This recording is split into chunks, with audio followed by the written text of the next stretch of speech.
Film dibuka oleh kisah dari seorang Yuki. Di dunia dulu, sebelum Yuki masuk isekai, Yuki adalah seorang yang sangat jenius. Meskipun begitu, Yuki nggak mau memperlihatkan kepintarannya di depan umum.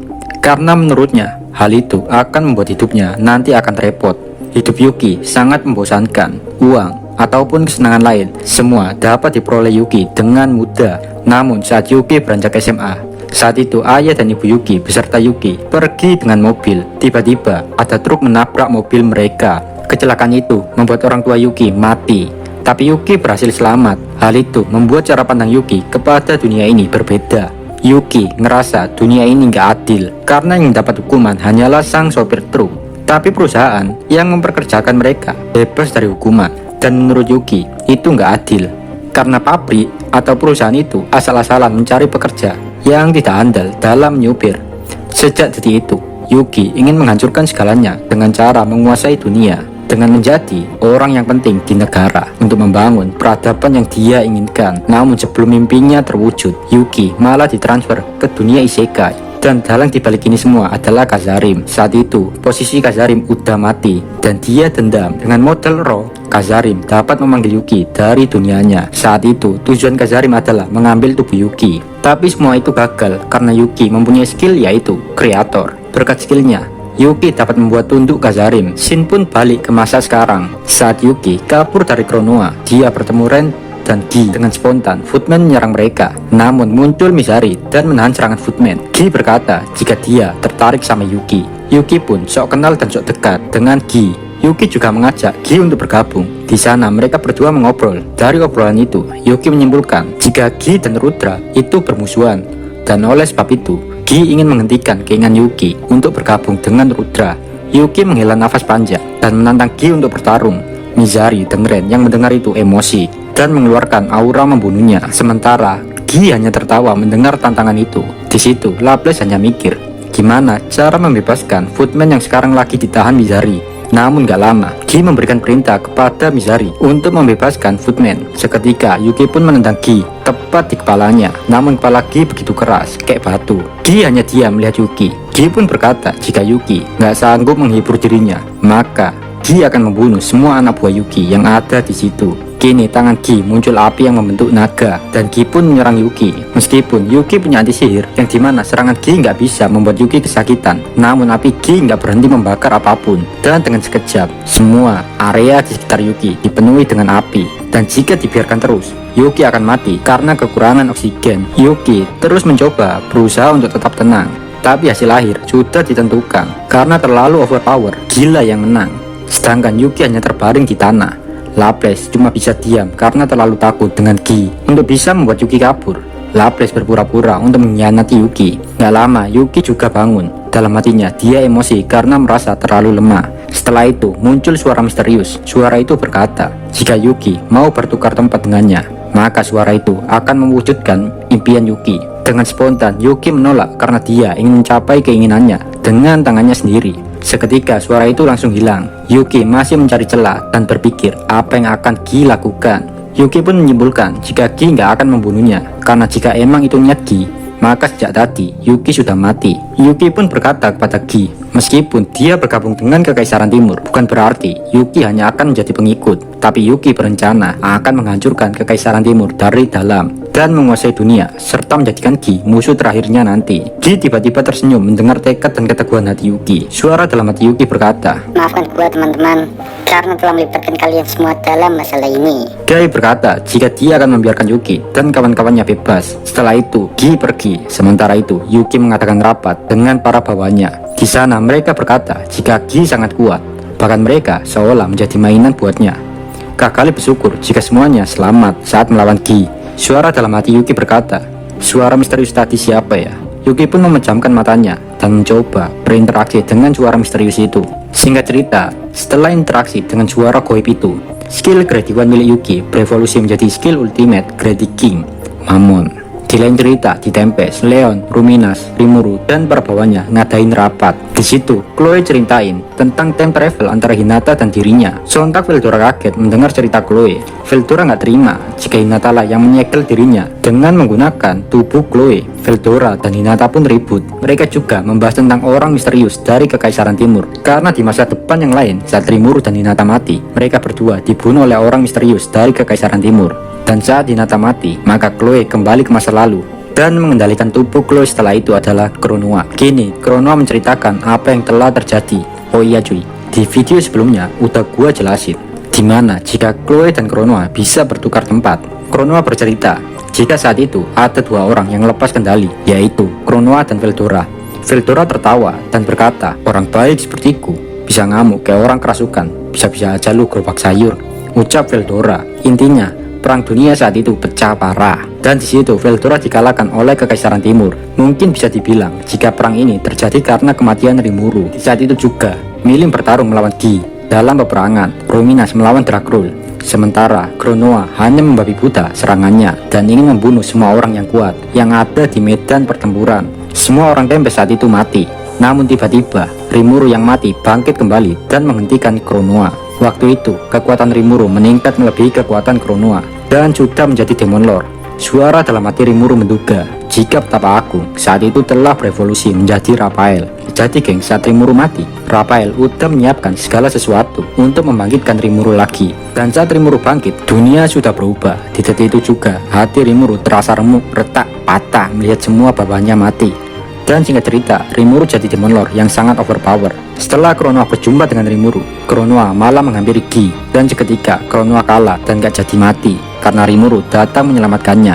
Dan saat Chronoa tersadar, dia udah jadi roh, dan di sana dia melihat upacara roh yang dilakukan Chloe kecil dengan Rimuru. Jadi dengan intinya, Chronoa balik ke masa lalu dikirim Rimuru, dan saat itu roh kekuatan Chronoa di masa depan bergabung dengan Chloe kecil di masa lalu. Sontak semua orang yang hadir was-was tentang perang di masa depan yang akan terjadi. Dari cerita itu, Rumina sudah menduga jika di masa depan dia akan bertumbuh dengan Drakrul. Rimuru pun berkata, lah terus gimana bosku? Anak buah Drakrul masih ada yang berlatih sama Sion di Tempest. Ruminas berkata, topik berganti dan kini mereka membahas Gi. Leon berkata jika saat itu Gi menjadi mediator, maksudnya tuh juru bicara dari naga bintang yaitu Veldanava. Gi menganggap jika Chronoa adalah ancaman bagi dunia saat itu. Rimuru di situ mengambil kesimpulan jika Gi akan selalu mengawasi siapapun yang memiliki potensi menghancurkan dunia. Perbincangan masih berlanjut. Rimuru meminta bantuan Leon untuk menceritakan semua yang telah terjadi kepada Gi. Leon berkata, oh ya jelas, bakal gua ceritain lah, karena ini kan menyangkut masa depanku dengan Chloe. Seketika Chloe berkata, Lu ya jangan ngarep dah sama gua. sontak Leon jadi sad boy TikTok ditemenin lagu duka Last Chill. Saat mereka akan menutup pertemuan, nggak lama udah ada Gi jalan menuju Tempest. Sontak Diablo yang melihat penampakan itu langsung menutup pintu, tapi Gi tetap menerobos masuk. Singkat cerita, saat Gi mau memasuki ruangan, Diablo mengajak Gi untuk mengobrol. Dari kejauhan, semua orang kaget dengan keakraban mereka, karena seolah-olah Diablo sudah seperti teman dekat dari Gi. Nggak lama, Carrera dan Ultima datang. Ruminas dan Leon seketika kaget melihat kedatangan si ungu dan si kuning di Tempest. Rimuru pun berkata, Apa sih si ungu si kuning? Gak paham gua ini bos. di situ Rimuru langsung memperkenalkan jika mereka bernama Carrera dan Ultima. Sontak kali itu membuat Ruminas dan Leon kaget karena dengan mudahnya Rimuru memberikan nama iblis setingkat primordial. Perlu kita ketahui cuy, Rimuru tuh nggak ngerti apa itu iblis primordial. Yang dia tahu jika Diablo dan kawan-kawan adalah iblis terkuat. Raphael hanya terdiam karena Raphael mengira jika Rimuru udah mengerti tentang iblis primordial. Di situ Diablo bercerita jika dia sebenarnya masih terkoneksi dengan Shizu, dan oleh sebab itu Diablo tahu Rimuru dan terus mengawasi perkembangan Rimuru. Saat Diablo udah tertarik dengan Rimuru dan berharap dipanggil Rimuru, Diablo iri dan kecewa karena bukan dia yang dipanggil, melainkan Beretta. Gi dengan nada keras berkata, berisik gak penting. di situ juga Gi ingin Rimuru menghadirkan Dino supaya bisa memulai rapat para Demon Lord. Saat Dino datang, seketika Gi emosi dan memarahi Dino. Gi berkata, Oi lu Dino, kenapa lu biarin Rimuru ngasih nama iblis primordial ha? Gi di situ juga bilang jika kedatangan Dino adalah perintah Gi untuk memata-matai Rimuru. Lantas di situ Veldora nyeletuk. Veldora berkata, slow aja lah, orang cuma nama aja dibikin ribet. Rumina seketika emosi dan berkata kepada Veldora, Berisik lu ngakawibu. sontak Veldora terdiam, sementara Dino menjawab pertanyaan Gi jika dia nggak minat jadi mata-mata. Dan yang masalah Rimuru ngasih nama iblis primordial itu Dino terlambat menyadarinya karena terlalu terkejut jika seorang slime bisa membawa 3 iblis primordial sekaligus. Dengan polos, Rimuru berkata jika dia nggak ngerti apa-apa tentang iblis primordial. Rimuru hanya mengerti jika dia membutuhkan mereka hanya sebagai rekan kerja saja. Dan di situ, Rimuru pun menyuruh Diablo memimpin mereka karena Diablo yang mengajak mereka. Dari pembicaraan ini, Rimuru ingin menyelamatkan dirinya dan melemparkan semua kesalahan pada Diablo. Namun anehnya, Diablo malah senang karena baginya Rimuru sudah percaya padanya. Gi berpikir jika Rimuru hanyalah korban, makanya Gi pun nyerah. Dan yang Gi kenal dari Diablo adalah orang yang jalan pikirannya tidak bisa ditebak dan aneh gitu. Gi mengganti topik pembahasan. Gi berkata jika Rimuru telah menggagalkan rencananya saat peristiwa di tempatnya Ruminas. Gi udah mengamati Granbell dan udah berencana. Jadi saat penyerangan Granbell ke kastil Ruminas, Gi mengirim Yari untuk membunuh para dewan dengan tujuan membuat para petinggi dan dewan dari negara barat lebih menakuti Demon Lord. Jika mereka udah takut, maka negara barat akan bersatu. Dan perlu kita ketahui jika keluarga Rosso adalah orang yang paling berpengaruh di bangsa barat. Dan saat perang di Ruminas, jika Granbell kalah, maka akan terjadi perang di antara bangsa barat. Di saat mereka sedang terpecah belah, jika Kekaisaran Timur melihat hal itu dan menyerang mereka, maka bangsa barat otomatis akan kalah. Namun rencana Gi membuat bangsa barat bersatu gagal karena di sana udah ada Testarossa. Gi di situ emosi dan berkata jika Rimuru harus bertanggung jawab atas semua yang telah terjadi. Rimuru hanya terdiam dan gak bisa jawab Gi. Sedangkan Rimuru sendiri berpikir jika tindakan Gi emang baik sih, tapi kayak kurang ngotak gitu. Diablo di situ angkat bicara jika cara Gi terlalu kuno. Menurut Diablo, membuat manusia takut tidak akan menyelesaikan masalah. Karena lambat laun, mereka juga akan lupa dan bertindak seenaknya lagi. Diablo berkata jika dia lebih suka cara Rimuru memimpin manusia. Diablo tertawa. Diablo mengatakan jika Rimuru akan mengendalikan dunia tanpa menumpahkan darah lebih banyak seperti cara Gi. Diablo pun menerangkan jika Rimuru akan menciptakan dunia mimpi, di mana dunia itu penuh dengan rasa bahagia karena di sana ada komik, film, dan musik. Dengan kebahagiaan yang simpel itu, yang belum ada di dunia ini, maka semua orang akan menyanjung dan menghormati Rimuru. Lambat laun, semua orang akan mengikuti Rimuru tanpa paksaan dan saling bekerja sama untuk mempertahankan kebahagiaan itu. Dan otomatis mereka nggak akan lagi berperang, karena perang akan menghancurkan semua kebahagiaan yang selama ini mereka bangun. Semua orang tidak percaya, sekaligus mereka juga kagum jika rencana Rimuru untuk masa depan sangat luar biasa. Suara dalam hati Rimuru berkata jika dia nggak pernah mikirin sedetail itu. Atas nama Octagram, mereka setuju jika Rimuru harus bisa mengurus negara-negara barat. Leon berbisik pada Rimuru untuk berhati-hati sama Carrera, karena Carrera biasanya mengeluarkan sihir tingkat nuklir jika moodnya sedang tidak baik-baik saja. Ruminas juga ikut membisiki Rimuru jika Ultima juga rada stres, dimana dia kayak orang psikopat. Dan yang paling bikin stres lagi adalah si Testarossa. Rimuru seketika berkata, Nani? Karena pembahasan udah nggak menarik, Dino, Ramirez, dan Veldora pengen balik kerja lagi. Sontak Gi nggak percaya jika pemalas seperti Dino mau bekerja. Gi berpikir jika Rimuru melakukan jampi-jampi kepada Dino agar mau nurut sama Rimuru. Tapi Rimuru membantah jika semua itu salah, karena Rimuru hanya menerapkan aturan jika ditempes, kalau nggak kerja ya nggak makan. Setelah itu, Gi menceritakan jika dia baru aja ketemu Yuki. Di saat itu juga mereka tahu jika Yuki itu si polos tapi busuk, dimana di luar dia kayak kepala asosiasi kebebasan, namun sebenarnya dia adalah orang jahat yang memimpin organisasi Cerberus. Lantas Rimuru penasaran kenapa Gi melepaskan Yuki hidup gitu aja. Gi berkata jika dia butuh kekuatan Yuki untuk melawan Kekaisaran Timur. Dengan senyuman jahat, Gi mengatakan jika dia adalah orang yang akan mencegah kehancuran umat manusia. Tapi geng, tujuan Gi gak semulia itu. Dia hanya ingin membiarkan para iblis menguasai manusia. Di situ juga Rimuru bercerita tentang Kronoa kepada Gi. Gi berkata, menarik. Dan seketika dia menyerang Chloe dengan pedangnya, tapi untungnya Chloe menahannya. Chloe dan Gi pun bertarung hingga semua orang, bahkan Rimuru juga nggak bisa melihat kecepatan kedua orang itu. Sementara Leon sangat kesal karena Gi seenaknya saja menyerang orang yang dia cintai. Leon terus memarahi Gi, tapi Chloe berhasil menenangkan fans beratnya itu, yaitu Leon. Raphael mempunyai pendapat jika Chloe bisa menghentikan waktu. Rimuru sontak ngerasa ngeri karena jika Chloe bisa menghentikan waktu, maka dengan kata lain, Gi juga lebih parah kekuatannya karena dia bisa seimbang melawan Chloe. Singkat cerita, pertemuan itu berakhir karena hari sudah mulai malam. Para tamu pun makan malam di Tempest, termasuk Gi. Semua orang bahagia dengan hidangan yang ada di Tempest. Selesai makan, Demon Lord pulang. Tapi sebelum itu, Leon berkata kepada Rimuru, jika Chloe udah bosan, maka Leon akan menjemputnya.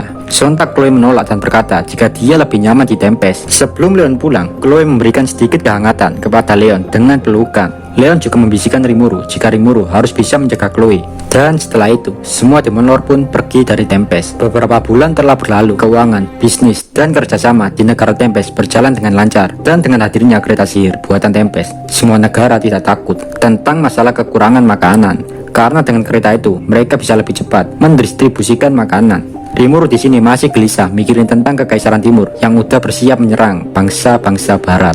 Ada kemungkinan jika Kekaisaran Timur akan mulai invasi melalui hutan Jura. Mereka semua pun memikirkan strategi terbaik jika perang itu terjadi. Di situ ada Benimaru dan Sion, sementara Diablo masih melerai pertengkaran Ultima dan Carrera.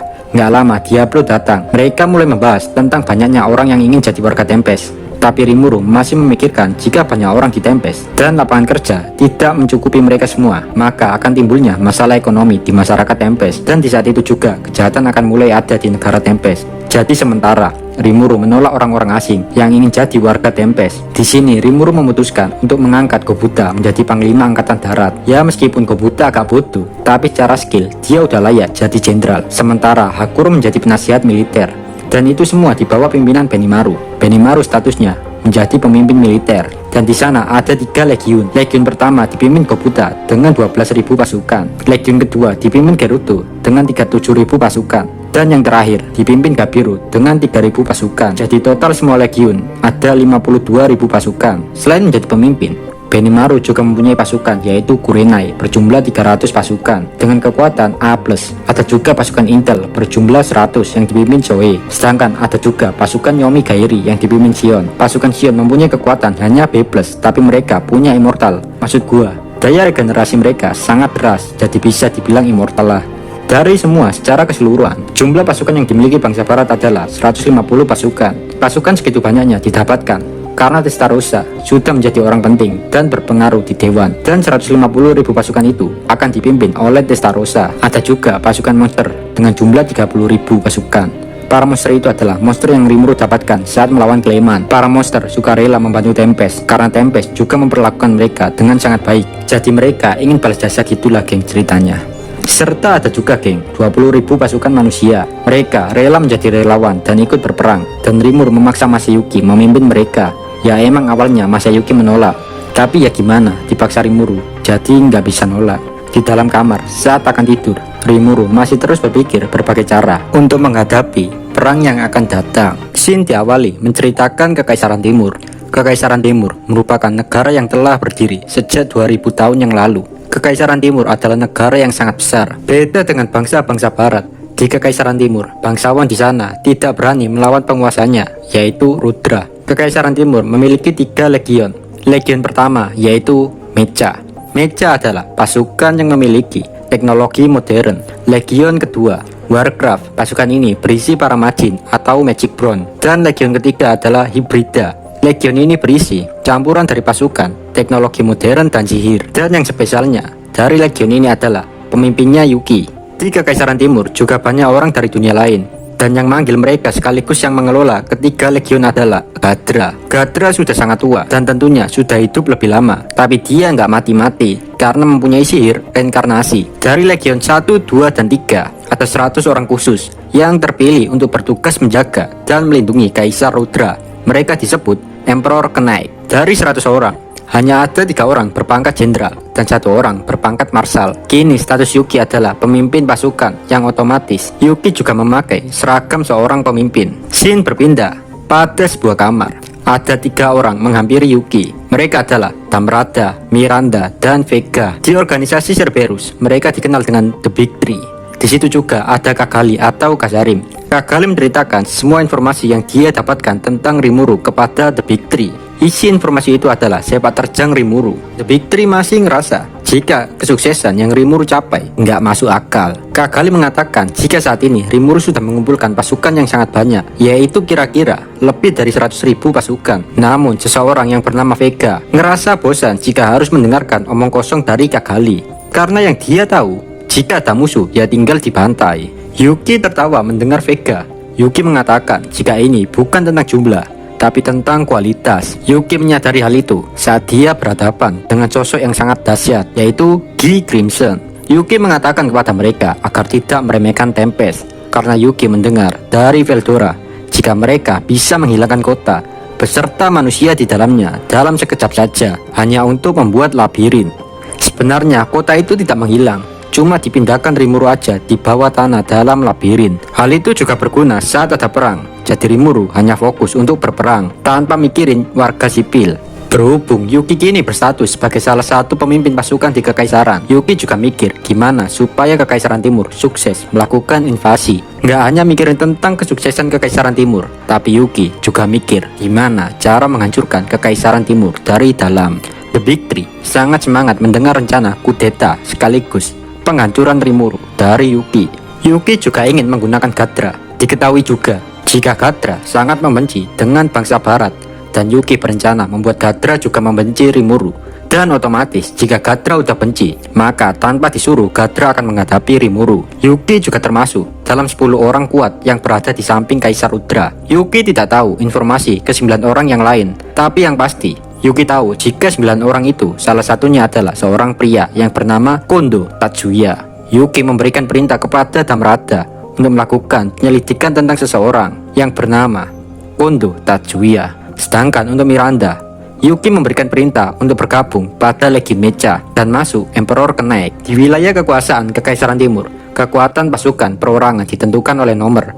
Jadi semakin kecil nomornya, maka semakin besar kekuatannya. Sementara Vega diberi tugas oleh Yuki untuk masuk pada Legion Warcraft, dan Yuki berharap Vega bisa menjadi orang yang berpengaruh di sana. Setelah melawan Gi, Yuki sadar dia masih lemah, makanya dia nggak mau terburu-buru. Setelah rencana kudetanya berhasil, Yuki ingin terlebih dahulu menjadi lebih kuat dengan menjadi True Demon Lord. Di lain cerita, Gadra telah menerima laporan dari Yuki. Sambil menggenggam laporan itu, Gadra ngerasa emosi dan dendam dengan 7 Sage. Gadra juga berencana menghancurkan Ruminas. Dendam Gadra bukan tanpa alasan, karena dulu teman dari Gadra mati dibunuh oleh suruhan dari orang 7 Sage. Di sini Gadra sebenarnya udah tahu tentang hancurnya keluarga Rosso dan 7 Sage, tapi dia tidak percaya karena dia belum melihatnya sendiri. Sedangkan Kaisar Udra masih ngotot ingin segera melakukan invasi. Gadra menenangkannya dan berkata jika itu mustahil karena kekuatan yang terkumpul masih belum sebanding dengan Veldora. Di samping itu juga ada orang baru yang terkenal kuat, yaitu Rimuru. Tapi tetap saja Kaisar Udra tetap ngotot dan ingin segera melakukan invasi. Setelah itu Yuki memberikan undangan kepada Gadra untuk mampir ke kamarnya.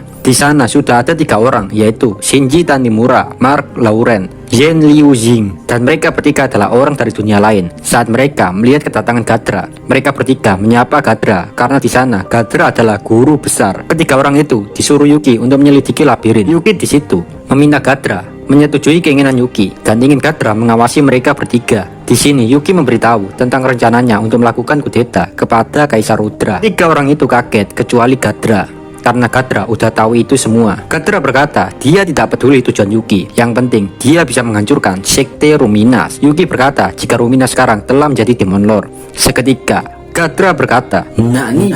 Yuki melanjutkan omongannya jika Ruminas telah menjalin kerjasama dengan Rimuru dan mereka sangat dekat karena kompor dari Yuki. Gadra pun setuju dan mau ikut menyelidiki labirin. Sebelum berangkat ke Tempest, Gadra sebenarnya udah tahu tentang bangkitnya Veldora. Namun ketiga orang itu berkata jika Gadra sebaiknya duduk manis saja biar mereka yang melakukan penyelidikan. Gadra pun berkata jika di sana ada salah satu Demon Lord, yaitu Ramirez. Sedangkan Yuki sendiri baru tahu informasi itu. Dari situ Yuki mengerti kenapa Tempest dapat membuat labirin yang besar, megah, dan istimewa dengan cepat. Mereka pun mengadakan diskusi dan Yuki memberikan perintah kepada 3 orang itu untuk hati-hati. Dan ketiga orang itu pun akhirnya berangkat menuju Tempest. Sementara Gadra pergi ke Varmenas untuk bertemu Razen yang merupakan muridnya dulu. Sesampai di Varmenas, Gadra menggunakan telepatinya untuk menghubungi Razen. Sontak Razen gak nyangka jika sang guru sampai ke sini. Razen pun menjemput gurunya dan membawanya ke sebuah ruangan. Esok harinya di dalam sebuah ruangan, Gadra ngobrol dengan beberapa orang dari Varmenas. Saat mengobrol, Gadra membeberkan kelemahan Crucius, Sare, dan Gregory. Intinya di sini Gadra memperlihatkan jika dia pamer, yang dimana dia itu hebat, bisa melihat kekuatan seseorang hanya dengan melihatnya saja. Gregory dan Sare pun mencoba menantang Gadra, namun dengan sangat cepat mereka dikalahkan oleh Gadra. Setelah itu Gadra berkata jika Kekaisaran akan segera melakukan invasi, dan di sini Gadra menawarkan kepada Varmenas untuk menyerah saja dan menyerahkan negara Parmenas daripada mereka mati sia-sia. Semua orang di sana sontak menolak tawaran itu. Perbincangan terus berlanjut, tapi arah perbincangan itu selalu mengarah ke Tempest. Mereka akhirnya tahu jika Gadra ingin tahu informasi tentang Tempest. Razen menghela nafas panjang dan berkata, jika Yuki itu seorang yang licik dan penipu kelas kakap. Suara dalam hati Gadra berkata, Oh, jadi ini niat si Yuki. Jadi dia nih cuma manfaatin dendamku saja kepada Ruminas doang toh. Razen berkata akan menghadapi gurunya jika Gadra tetap ingin melawan Ruminas karena Ruminas adalah sekutu Tempest. Di sini Razen sebenarnya nggak mau melakukan hal ini, tapi ya gimana lagi, udah terikat sama Diablo. Gadra sedikit nggak percaya jika seorang anak didiknya yang angkuh dan sombong kini mau menjadi bawahan dari iblis. Razen pun meneruskan ucapannya jika di Tempest ada 4 iblis primordial, yang dimana 4 iblis itu udah dikasih nama, yang otomatis kekuatan mereka melebihi Demon Lord. Sontak Gadra berkata, Nani. Razen sengaja memberitahu itu semua dengan tujuan agar gurunya mengurungkan niatnya untuk bertarung melawan Ruminas. Karena menurut Razen, Rimuru bukanlah sosok yang bisa dibuat mainan. Di lain cerita, ketiga orang kiriman Yuki akhirnya masuk di Tempest. Sebelum mereka masuk labirin, mereka menikmati makanan-makanan yang sangat mantap di Tempest.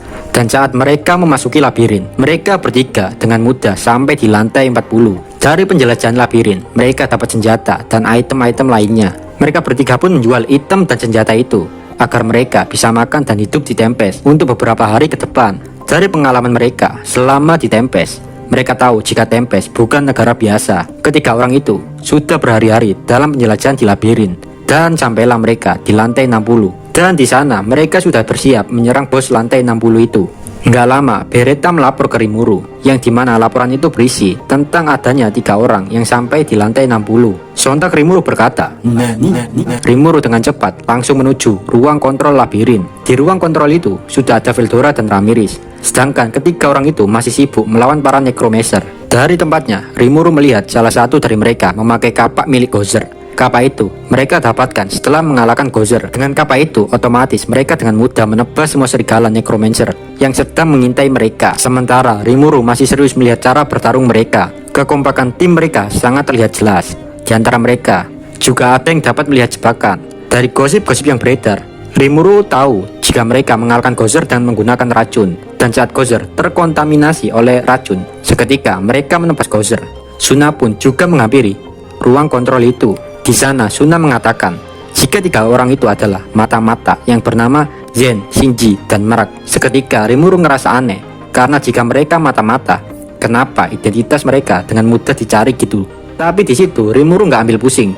Dalam hati Rimuru berkata, Mampus, mereka termakan jebakanku. Wahahaha. Rimuru sengaja menyebarkan berita tentang latihan perang dan kota yang menghilang melalui WA, FB, IG, dan Twitter. Karena dengan hal itu, orang-orang dari luar Tempest akan menyimpulkan jika kota yang menghilang itu telah dipindahkan ke labirin, yang secara logika maka mereka akan mengirimkan mata-mata untuk melakukan penjelajahan pada labirin. Singkat cerita, saat mereka sampai di lantai 60, mereka bertemu bos lantai yaitu Adalman. Di situ Rimuru nggak yakin jika Adalman bisa mengalahkan mereka bertiga, sedangkan Adalman sendiri lagi nyantai ngobrol santuy dengan Albert. Ekspresi Adalman terlihat bahagia ketika tahu Rimuru sedang menonton. Dengan begitu, dia bisa menunjukkan kekuatan barunya sama pendatang. Adalman gak mau ngecewain Rimuru dan membuat malu Rimuru saat mereka bertarung melawan ketiga mata-mata itu. Dengan singkat, cepat, Adalman memenangkan pertarungan.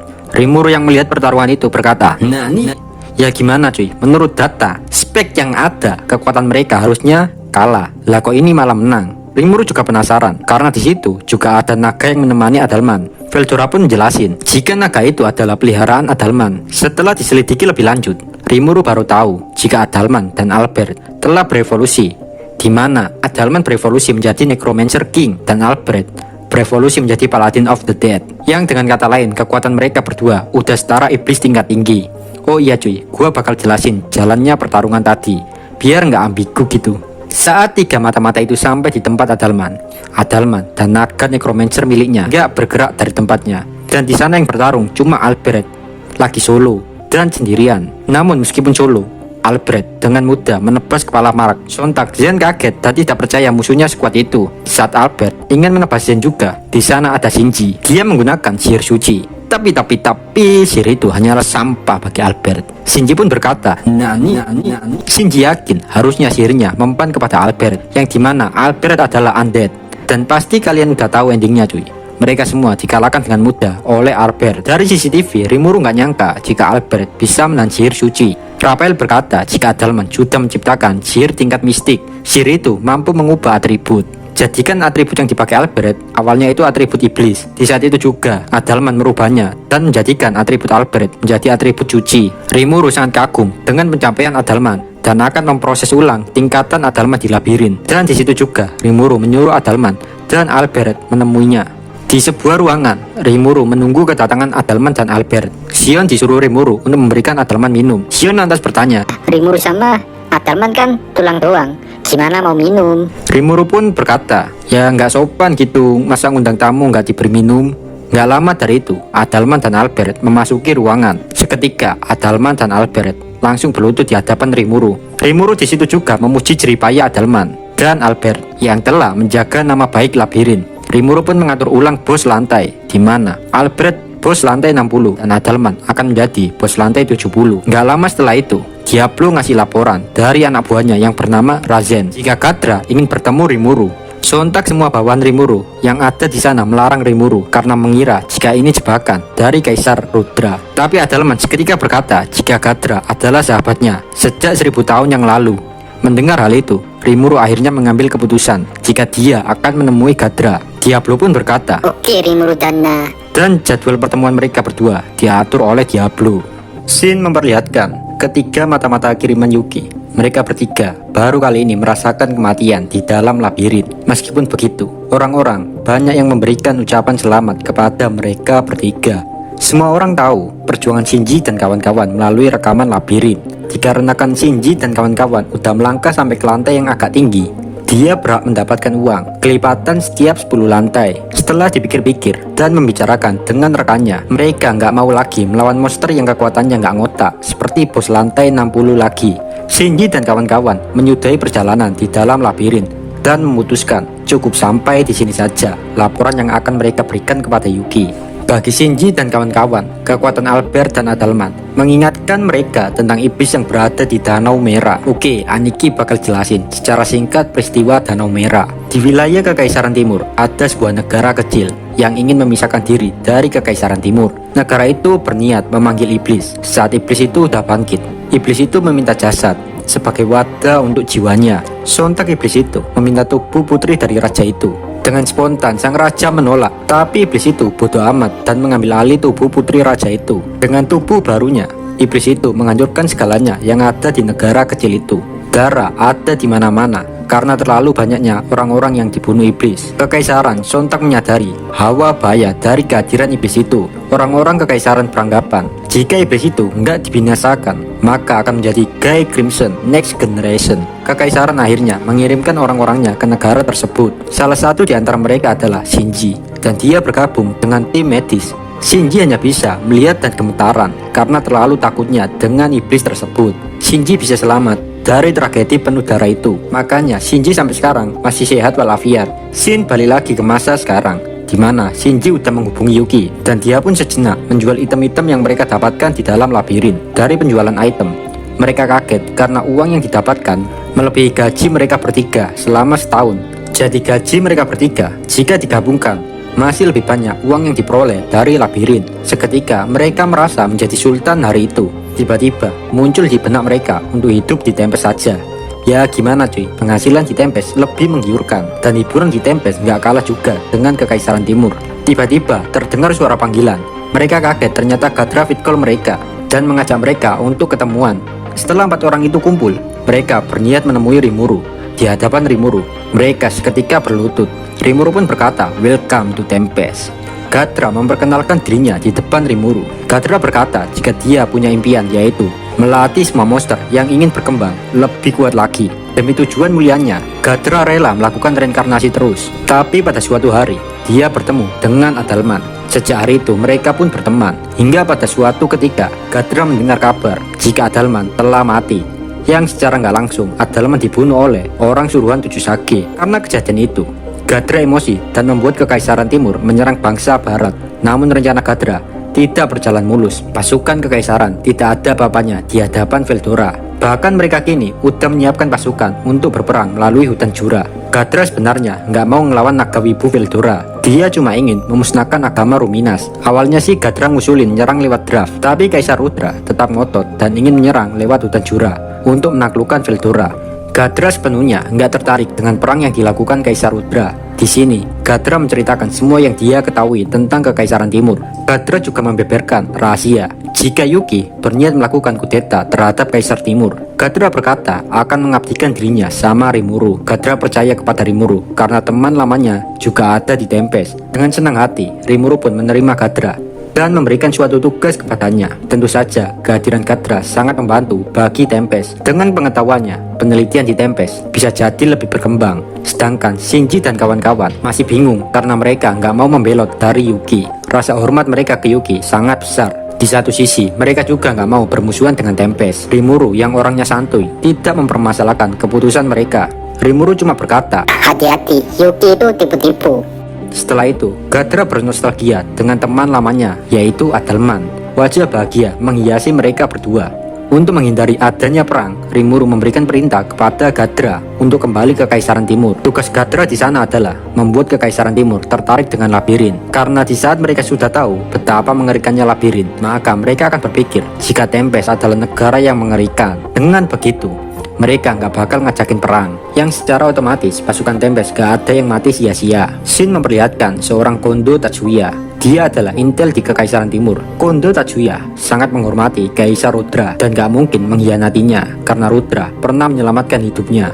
Kini Kondo udah tahu semua tentang Gadra, Shinji, dan kawan-kawan yang lain yang melakukan penelusuran di labirin Tempest. Bahkan Kondo juga tahu jika Yuki adalah orang yang berbahaya. Kondo mengetahui jika Yuki memiliki anak buah. Bahkan Kondo juga tahu jika Yuki adalah ketua asosiasi kebebasan di barat. Maka dari itu, Kondo berniat memusnahkan Yuki dari peradaban. Di lain cerita, pemimpin Legion Mecha yaitu Chal Guryo, dia iri melihat Gadra pulang dari Tempest membawa item-item yang sangat mahal dan sangat istimewa. Kini, para bangsawan sangat tertarik dengan item-item yang dibawa Gadra dari labirin.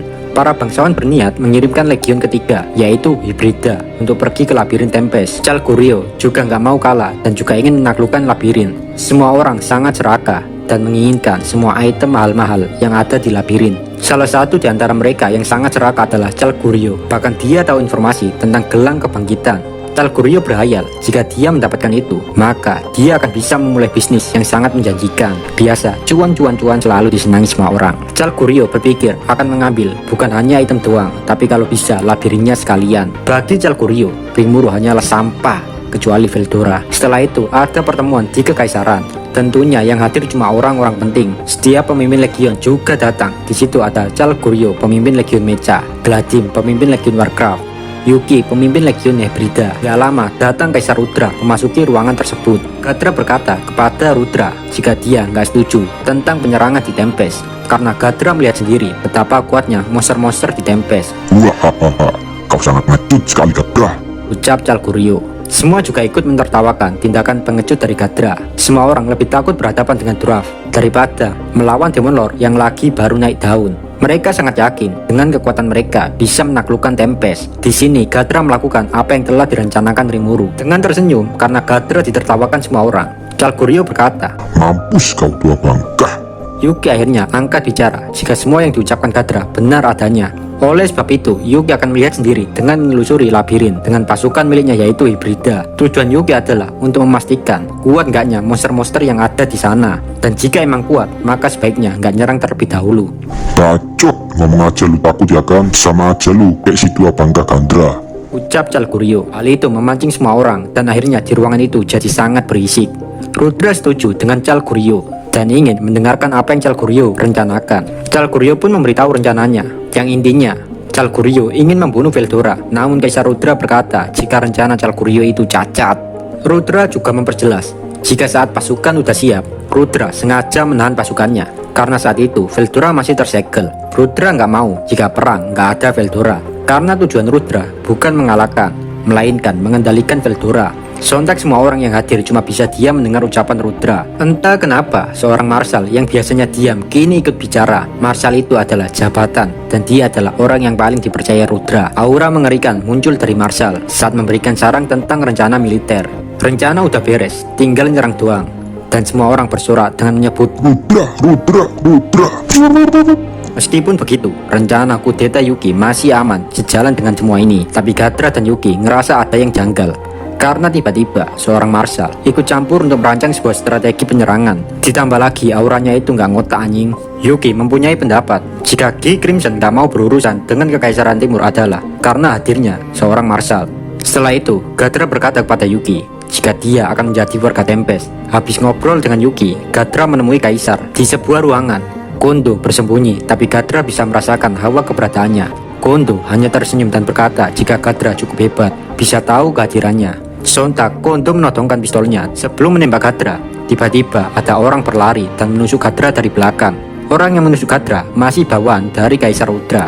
Di lain cerita di Tempest, Rimuru kaget tentang perubahan Zegion. Veldora berkata jika dialah yang telah melatih Zegion. Rimuru curiga jika Zegion berevolusi menjadi suatu monster yang lebih mirip seperti Razul. Tapi di situ juga Apito berevolusi dengan bentuk yang lebih mirip manusia. Bahkan pasukan Arnold kini hanya bisa di lantai 60 dan gagal mengalahkan bos lantai 60 yaitu Albert. Padahal sebelumnya mereka bisa sampai pada lantai 79. Yang dengan kata lain, bos lantai labirin kini sudah benar-benar kuat. Kini ada total 10 monster kuat di labirin. Ada Apito, Kumara Shikubi, Zegion, Albert, Adalman, Beretta, dan 4 naga yang diberikan Milim, yang kini posisinya telah berevolusi menjadi Dragon King. Namun dari itu semua, yang paling overpower adalah Zegion. Di lain cerita, Rimuru menyiapkan segala kebutuhan tentang perang. Rimuru juga memasang CCTV di Tempest agar bisa memantau dari ruang kontrol jika ada tandanya munculnya perang. Bahkan si Rimuru yaitu bernama Megiddo yang dulu memusnahkan Falmouth kini sudah bisa digunakan saat malam hari. Setelah itu, Rimuru menuju Shinji dan kawan-kawan. Di situ, Shinji dan kawan-kawan sudah mantap untuk pindah ke Tempest. Tapi jika terjadi perang antara Tempest dan Kekaisaran Timur, mereka nggak mau ikut dalam perang karena mereka nggak mau membunuh orang-orang yang telah mereka kenal. Rimuru pun tersenyum dan pergi menemui Ramirez bersama Shinji dan kawan-kawan di belakangnya. Rimuru berkata kepada Ramirez jika mulai hari ini, Shinji dan kawan-kawan akan bekerja membantu Ramirez. Di situ, Shinji kaget melihat Ramirez karena ini kali pertamanya mereka melihat seorang peri. Sementara Rimuru masih gelisah karena Gadra belum balik. Gak lama, Rimuru mendapatkan kabar jika Gadra sudah ada di labirin. Di saat Gadra ditusuk dan akan mati, Gadra balik ke labirin. Saat di dalam labirin, dia kondisi sekarat dan mati di situ. Namun karena mati di labirin, otomatis Gadra bisa hidup lagi. Rimuru pun mengambil Gadra di labirin. Di situ Gadra menceritakan apa yang telah terjadi padanya, termasuk rencana perang dari Kekaisaran Timur. Rimuru pun dengan sigap langsung melakukan rapat di ruang kontrol. Dari ruangan itu, Rimuru melihat pasukan Kekaisaran Timur mulai bergerak. Di situ terlihat ada kendaraan, chariot dan kendaraan modern lainnya. Rimuru memperhatikan dan Rimuru menebak jika pasukan musuh bisa-bisa berjumlah jutaan. Carrera, Testarossa, Ultima udah gak sabar untuk bertumbuk dengan ribuan jiwa-jiwa segar. Di lain cerita, Kaisar Rudra berbincang dengan Felgrin. Felgrin adalah kakak Veldora. Felgrin tersenyum dan berkata jika Rudra pasti bisa menang dan membawa pulang Veldora. Dan jika itu bisa terwujud, maka Gi akan beranggapan jika Rudra telah berhasil menjadi penguasa dunia. Sebelumnya, Rudra dan Gi telah membuat kesepakatan tentang adanya sebuah perlombaan di antara mereka berdua tentang siapa yang akan duluan mendominasi dunia. Diketahui juga jika Rudra memiliki pasukan malaikat yang udah siap digunakan. Situasi memang lebih menguntungkan Kekaisaran Timur daripada Tempest. Bukan hanya pasukannya yang banyak, tapi Rudra juga bukanlah orang yang lemah. Rudra memiliki kekuatan yang gak ngotak, tapi sayangnya tubuh Rudra nggak dapat menahan kekuatannya. Felgrin merasa khawatir jika Rudra terjadi apa-apa karena terlalu memaksakan menggunakan kekuatan penuhnya. Rudra pun berkata jika dia berjanji akan baik-baik saja sampai dunia benar-benar berada dalam genggamannya.